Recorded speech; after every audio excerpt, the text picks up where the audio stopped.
that most men live lives of quiet desperation. It's one of my favorite quotes ever because it's true. So and I've been that guy. Oh my God.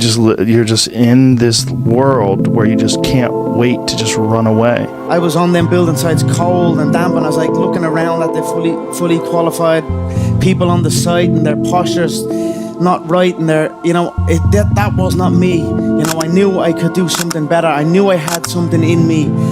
I just wasn't sure even what it was. Obviously I was training for the fight game, but no one in Ireland had made it in the fight game. The fight game, an Irishman in the UFC was literally, and I mean literally, laughed at. You have to take a path that's dangerous, and most people want to take the safe path. And the safe path leaves you stuck in quiet desperation almost every time. It's hell. It's hell. You're selling insurance or some other shit that you care zero about. But where I come from, we're not supposed to climb to these heights. We're told that. It's instilled in us.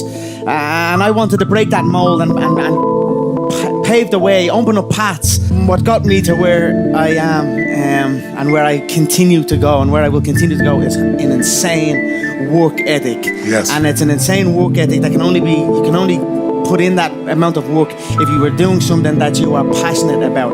And that's what I have engaged my entire life's work in. Things that I am passionate about. You cannot fully commit to something if you are not passionate about it. So you must look at your surroundings, at the things you are involved in, and ask yourself, are you truly passionate about these things? Do you truly want to put every ounce of your being into these things? Your attitude has a giant effect, not just on your life, but on other people's lives around you. That's the other thing about it. Those I can't catch a break guys, Yeah. I don't want to hear that because everybody has bad breaks. Yeah. I've had a ton of bad breaks, but you know what I did? I stayed up and I thought through it. We were laughed at. I was laughed at when I said we were going to get to the UFC. Myself and my team were going to get to the UFC. Never mind get a win.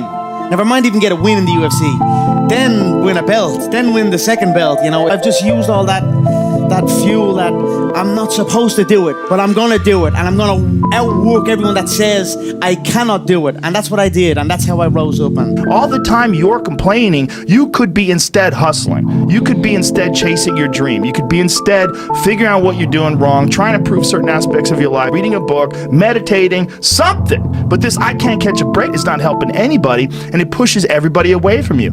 But some people, they get caught in that pattern, and it might be their parents, it might be how they were raised, somebody might have told them they were useless real early on, it's stuck, and they never feel like they get enough reassurance. They never feel like they get enough motivation.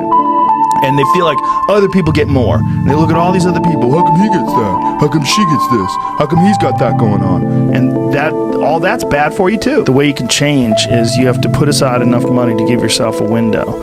And then you have to have a plan. And you have to spend all your waking hours outside of whatever shit job you do planning your escape. And you have to come to the realization very clearly that you got yourself stuck. So whatever you're doing, you have to do it like your life depends on it. You got to get after it, and you got to have discipline.